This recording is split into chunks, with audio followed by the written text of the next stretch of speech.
Programa Propósito de Vida, com Pastor Rosival Molina. Olá, bom dia. Mais uma vez é uma alegria ter você em nosso programa. Hoje nós teremos uma programação muito especial. Na primeira parte, teremos uma palavra de Deus que vai revelar para você que você é um projeto de Deus, que Deus criou e escolheu você desde o ventre da tua mãe. O que está faltando para que esse projeto seja de sucesso são alguns materiais e que hoje, através da palavra, à luz da Bíblia, você vai entender o que é necessário para que você seja um sucesso nesta vida. Fique conosco, assista essa mensagem. Vendo Jesus as multidões, subiu ao monte e com ele se assentasse. Aproximaram-se os discípulos e ele passou a ensiná-los, dizendo: Bem-aventurados os pobres de espírito, porque deles é o reino dos céus. Bem-aventurados que choram, porque serão consolados. Bem-aventurados os mansos, porque herdarão a terra. Bem-aventurados os que têm fome e sede de justiça, porque serão fartos. Bem-aventurados os misericordiosos, porque alcançarão misericórdia. Bem-aventurados os limpos de coração, porque verão a Deus.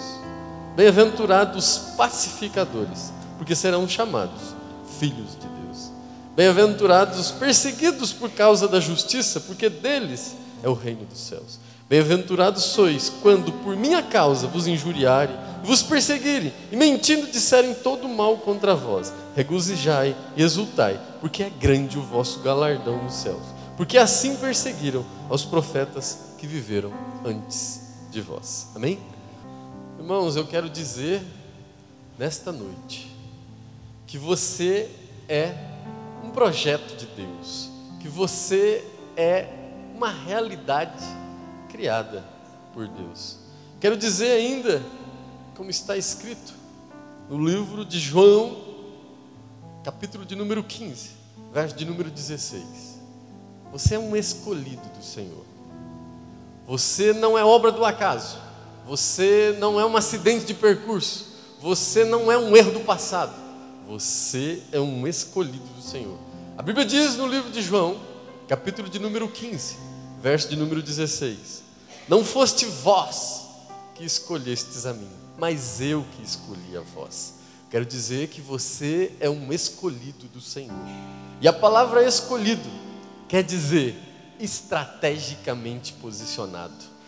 Deus planejou você. Deus planejou o dia que você ia nascer. Deus planejou o seu pai, a sua mãe. Ele planejou a cidade que você ia morar, o marido, a esposa que você ia ter. Você está estrategicamente posicionado exatamente onde Deus quer. Eis que aquele que começou a boa obra é fiel para concluir. Eu quero dizer, e diga para o irmão e para a irmã que está do seu lado: estamos em obras. A Bíblia diz: eis que aquele que começou a boa obra é fiel para concluir. Ele está falando: tenha paciência comigo, irmão, tenha paciência comigo, irmã, porque eu estou em obras. A Bíblia diz: eu estou em obras. Eis que aquele que começou a boa obra é fiel para concluir. E eu creio nessa palavra, porque a Bíblia também diz, no livro de Mateus, capítulo de número 24, verso de número 35: passa o céu, passa a terra, mas as minhas palavras não hão de passar. Eu quero dizer, irmãos, que você como projeto de Deus, você como escolhido do Senhor, você nasceu para ser um vencedor. Você nasceu para ser uma vencedora. Você nasceu para viver o melhor dessa terra. Você nasceu para viver o melhor nesse mundo. Mas eu quero dizer que todo plano, todo projeto, ele, assim como uma lei, né? Hoje temos aqui alguns advogados, né? Assim como uma lei, antes de se tornar lei, precisa de um projeto de lei. Uma casa, antes de ser edificada, precisa de um projeto. E nós também, como projeto de Deus, somos e devemos ter alguns materiais. Nós devemos obedecer. A Bíblia diz que para que esse projeto prospere, para que esse projeto tenha sucesso, é preciso duas coisas para que ele ouça a voz do seu arquiteto. A Bíblia diz no livro de Apocalipse, capítulo de número 3, verso de número 20: eis que estou à porta e bato. O Senhor está hoje batendo a porta do seu coração. Ele deseja entrar, Ele deseja que você ouça o que você deve fazer para que você viva o melhor dessa terra. Mas não somente ouvir, você deve ouvir o que Deus vai falar, mas também praticar, executar, colocar em prática tudo aquilo que Ele recomendar. Porque nós devemos fazer a vontade do Pai antes da nossa vontade. Bom, somos um projeto de Deus. Estamos no lugar que Ele mesmo escolheu, para que eu e você estivesse na posição com as pessoas que Ele mesmo escolheu. Mas esse construtor, ele precisa colocar alguns materiais. A nossa obra vai ser edificada, mas eu preciso de alguns materiais. E a Bíblia começa aqui dizendo, no verso de número 3: bem-aventurados os pobres de espírito, porque deles é o reino dos céus. Bom, irmãos, aqui para a tua casa, para a tua vida ter sucesso, é necessário colocar a pedra angular, é necessário colocar o alicerce. A pedra angular desse sucesso, desse projeto de sucesso, é a humildade. A Bíblia está dizendo, bem-aventurados os humildes ou os pobres de espírito, em algumas traduções. Humildade. É necessário que tudo que você for começar, tudo que você for fazer, primeiro, como pedra angular, tenha a humildade. A humildade é você se despir de todos os seus caprichos e de todas as suas vontades pessoais. Às vezes, algumas pessoas têm dificuldade de ouvir a mensagem de Jesus, porque não conseguem ser pobres de espírito.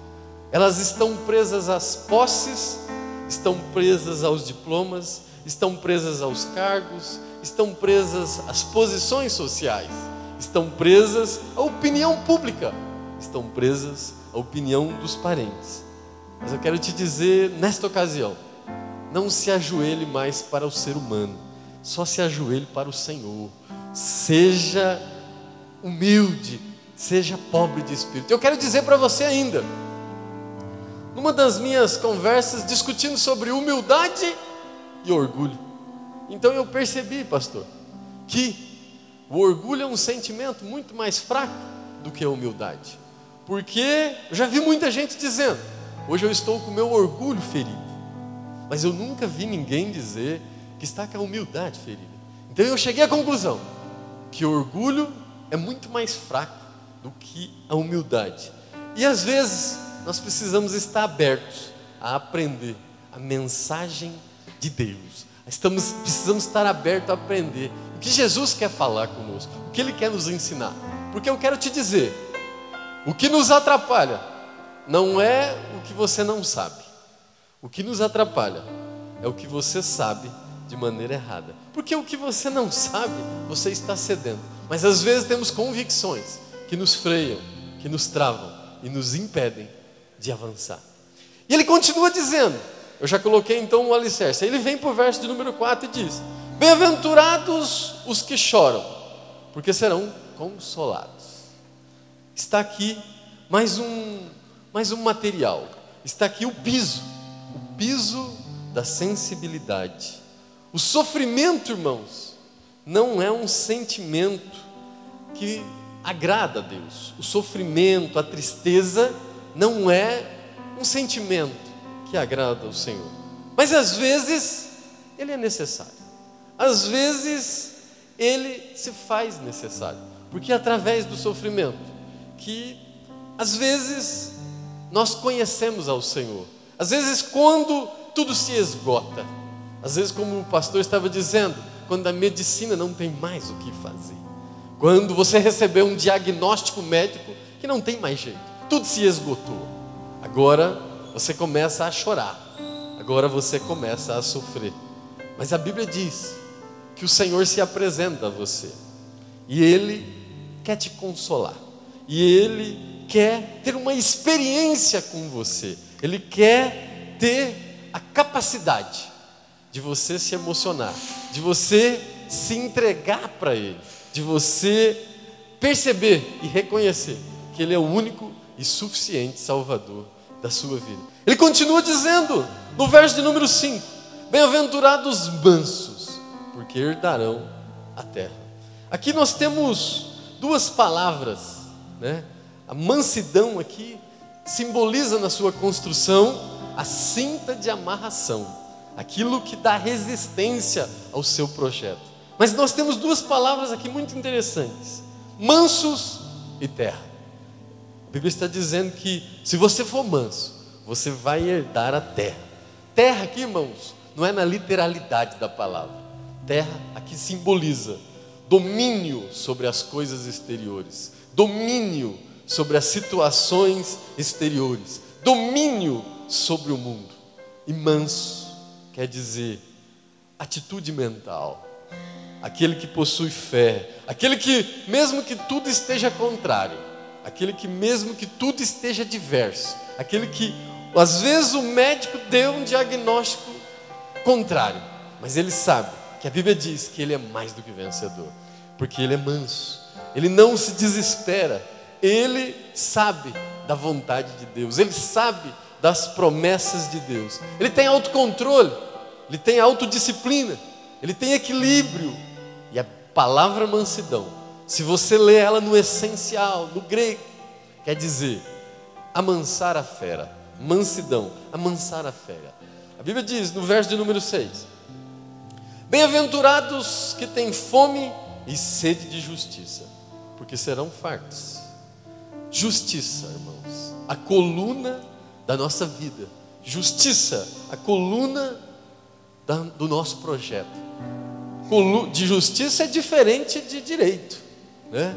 Direito é um carro com os faróis virados para trás, porque ele vai iluminar coisas que já passaram. Mas justiça é coisa atual. Justiça é algo de hoje, é do momento. As coisas exteriores não têm expressão se você não for justo. As coisas exteriores não possuem razão para as nossas vidas se você não agir com justiça. Seja justo. E a justiça, irmãos, ela faz do humilde uma pessoa nobre, ela faz do manso uma pessoa de coragem, porque a Bíblia diz: o fruto da justiça é a paz. Todas as coisas cooperam para o bem daqueles que amam a Deus. E a Bíblia continua dizendo, irmãos, no verso de número 7: bem-aventurados os misericordiosos, porque alcançarão misericórdia.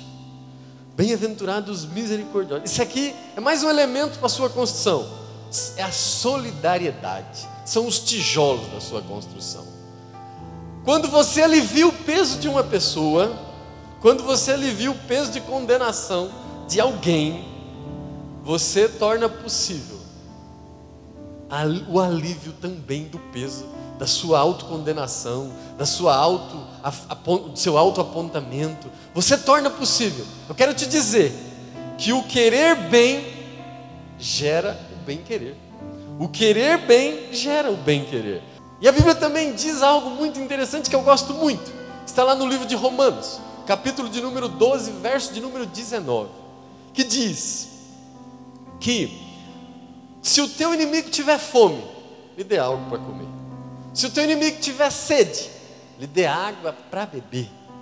Fazendo isso, você amontoará brasas vivas sobre a cabeça dele. E a Bíblia continua dizendo no verso de número 8: bem-aventurados os limpos ou os puros de coração, porque verão a Deus. Eu quero te dizer que esse é mais um elemento da sua construção. É a transparência, é a cobertura da sua casa, é a cobertura da sua construção. Você está sendo puro, você está sendo transparente. E a Bíblia diz aqui duas coisas: que os puros verão a Deus. Irmão, mas é possível ver a Deus? Ele não é corpóreo. Talvez não seja possível você ver a Deus, mas vai ser possível você compreender a sua existência, o seu agir, o seu operar, o seu trabalhar.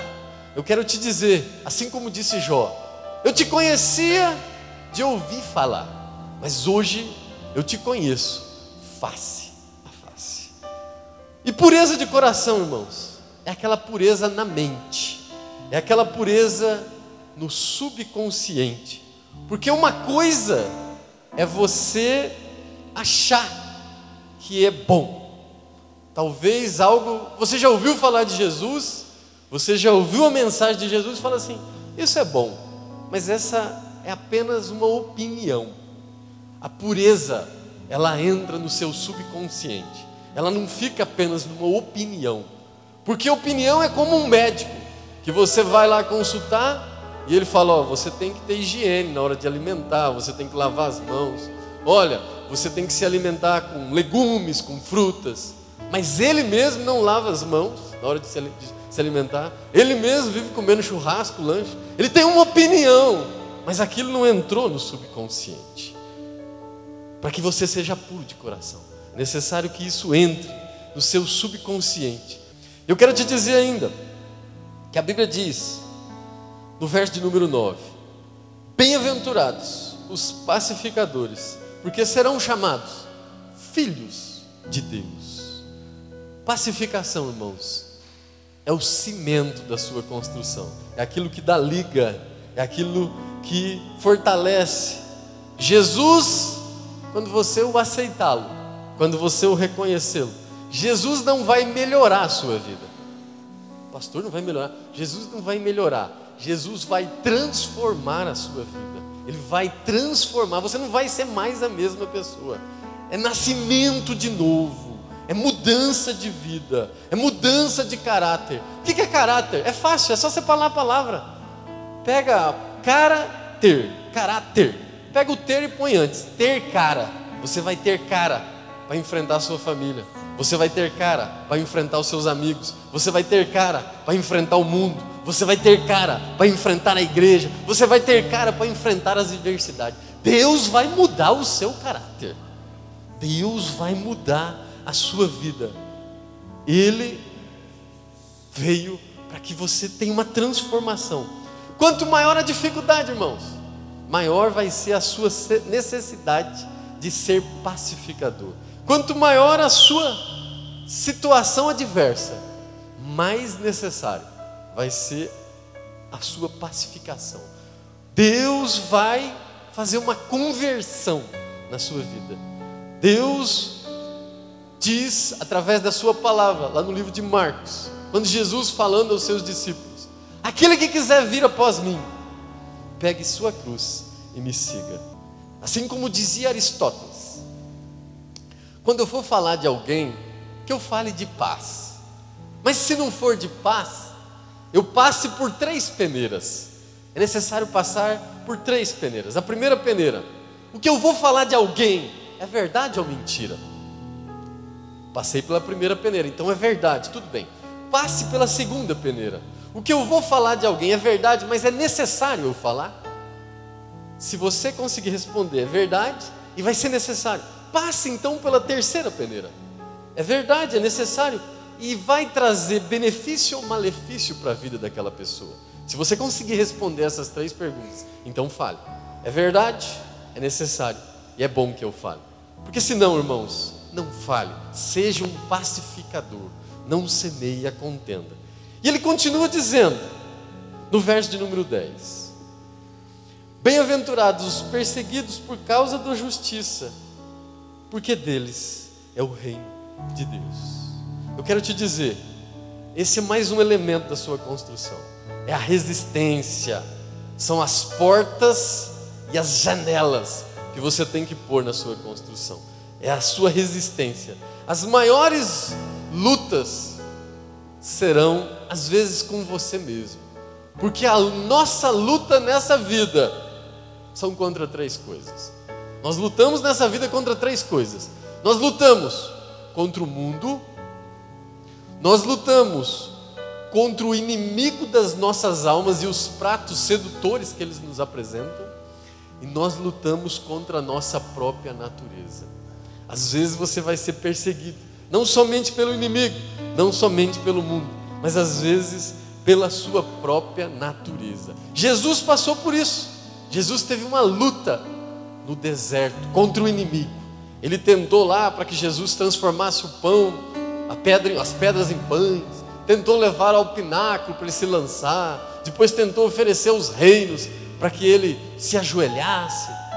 Jesus teve uma luta contra o inimigo, teve luta contra o mundo, mas também no jardim do Getsemane, ele teve uma luta contra a sua própria natureza, quando o seu suor se transformou em sangue, e ele então faz uma pergunta ao Pai: Pai, se possível, passa de mim esse cálice, todavia, não seja feita a minha vontade, mas seja feita a tua vontade. Teve que lutar contra a sua própria natureza, teve que lutar contra a perseguição da sua própria natureza. E eu quero te dizer nessa noite, que às vezes os nossos problemas são as coisas desse mundo.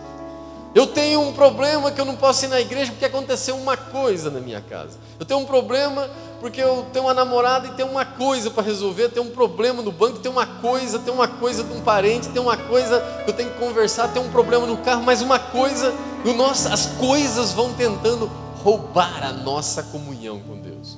Mas eu quero mais uma vez te dizer, aprenda com o apóstolo Paulo, quando ele diz em relação às coisas: buscai as coisas que são do alto.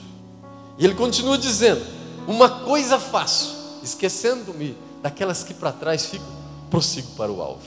E ele continua dizendo: eu posso todas as coisas naquele que me fortalece. E ele diz mais ainda: mas em todas as coisas somos mais do que vencedores. Eu quero te dizer, irmãos, para que a gente feche essa palavra, como está escrito no livro de Salmo, de número 127. Às vezes você até tentou fazer do seu jeito, às vezes até você tem tentado fazer da tua maneira as coisas, os projetos, seu casamento, sua família, suas finanças. Você tem tentado fazer do seu jeito, mas a Bíblia diz no livro de Salmo, de número 127, se o Senhor não edificar a casa, em vão trabalham os que nela edificam.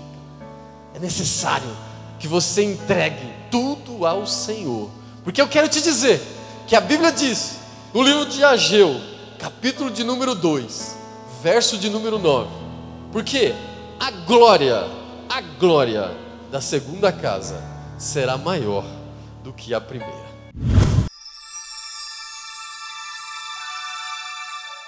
Olá, bom dia. Mais uma vez estamos aqui com o nosso quadro de entrevista e hoje com uma personalidade muito interessante. Nosso amigo, pastor e psicanalista Marcelo Satiro. Bom dia, pastor. Bom dia, pastor. Tudo bem? E é uma alegria muito grande porque hoje nós vamos tratar de um tema muito interessante que tem assolado grande parte do povo de Deus. As questões emocionais, as questões sentimentais. Nós vamos tratar da psicanálise.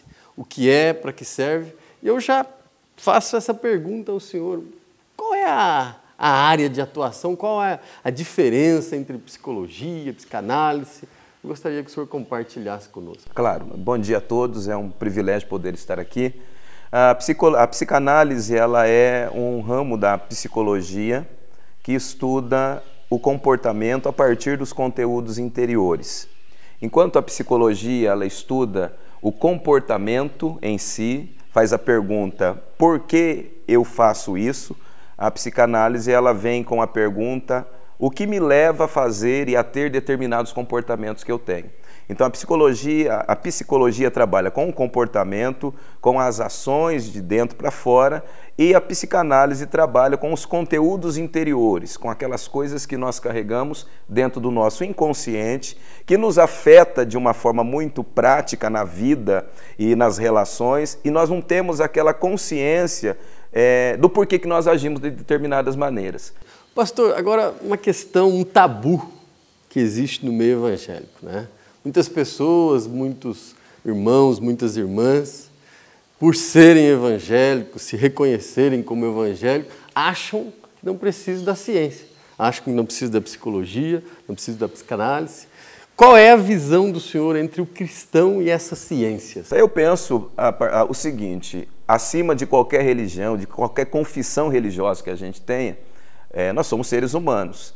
E seres humanos se comportam como seres humanos. Quer sejam budistas, quer sejam espíritas, quer sejam cristãos evangélicos. O que diferencia é o objeto da fé, mas a natureza, a essência daquilo que nós temos, pastor, continua a mesma. O que eu sinto, você sente. Temos culturas diferentes, temos posições sociais diferentes, lidamos com demandas na vida diferentes, mas a nossa estrutura psíquica e emocional continua da mesma maneira. Então, eu vou perder a fé? Não. Você vai ter uma compreensão melhor a seu próprio respeito e assim eu vou poder dar respostas de fé muito mais convictas. Jesus é um grande modelo disso. Para fechar essa nossa entrevista, qual é a recomendação que o senhor deixa para aquelas pessoas que têm algum tipo de sentimento mal resolvido, de situação mal resolvida, seja ele evangélico ou não evangélico? Qual é a recomendação que o senhor deixa?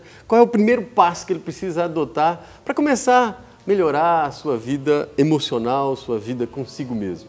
Nós precisaríamos aqui de um programa todo para poder dar essas recomendações, mas a princípio nós precisamos crer em alguma coisa. No nosso caso, nós cremos que Jesus ele é suficientemente poderoso para alterar e mudar toda a significação da nossa realidade. Então a palavra que eu quero deixar para você e para todos que estão nos assistindo é que nós precisamos ter fé, mas há alguns momentos que a gente precisa de alguém que vá traduzir as nossas emoções, que vai ouvir o que nós temos a dizer e vai interpretar a linguagem da nossa alma. Vai dizer para nós, olha, é assim, se comporte assim, atitudes assim, enfrente determinadas maneiras, tome outro rumo. E isso associado a uma vida de fé, associado a uma vida de crença saudável, e em nosso caso em Jesus, isso vai possibilitar um ser humano saudável. Não existe gente normal. Do ponto de vista psicanalítico, nós não temos gente normal, eu sou normal, não. Você é saudável. Saudável é aquele que encontrou o equilíbrio entre os conflitos e as esperanças da vida. Então, a minha recomendação é essa. Tenha fé, creia, abra o teu coração para o que é transcendente, para aquilo que está acima de ti, para aquilo que é maior do que a sua realidade. Entretanto, mantenha a sua vida pautada pelo autoconhecimento. Pastor, muito obrigado pela tua presença em nosso programa, foi uma alegria em tê-lo aqui. Nós voltaremos a trazer outros temas que vão edificar os corações e o povo de Deus de maneira geral. Eu queria convidar você para sábado que vem às 11 horas, mais uma vez estar conosco em nosso programa Propósito de Vida. Que Deus te abençoe.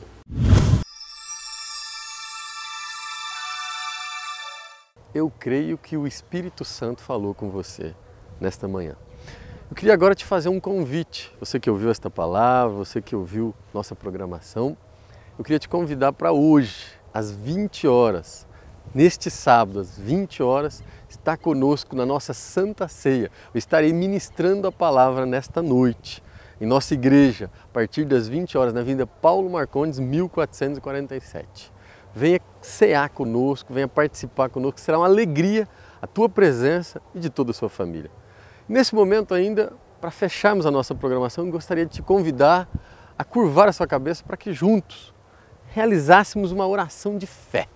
Fizéssemos uma oração de fé para que o nome do Senhor seja glorificado e que a sua vida seja transformada e impactada através desta oração. Curva a sua cabeça, vamos orar neste momento. Soberano Deus que estás no céu, Pai de infinita bondade e misericórdia, nós nos apresentamos diante de Ti, Pai, apresentamos todas essas pessoas, todas essas causas, todas essas situações, clamamos pela Tua intervenção, Sua intervenção divina, Pai, entra com providência naqueles casos, naquelas situações de difícil acesso, naquelas águas paradas, vai movimentando, Pai, vai entrando com o Teu poder, Deus, ministra cura, ministra transformação, ministra união, ministra restituição nesse momento, Pai. Nós cremos no Teu poder, nós cremos na Tua graça, nós cremos na Tua intervenção, Pai. Ministra a Tua bênção sobre a vida dos meus irmãos e das minhas irmãs, em nome de Jesus.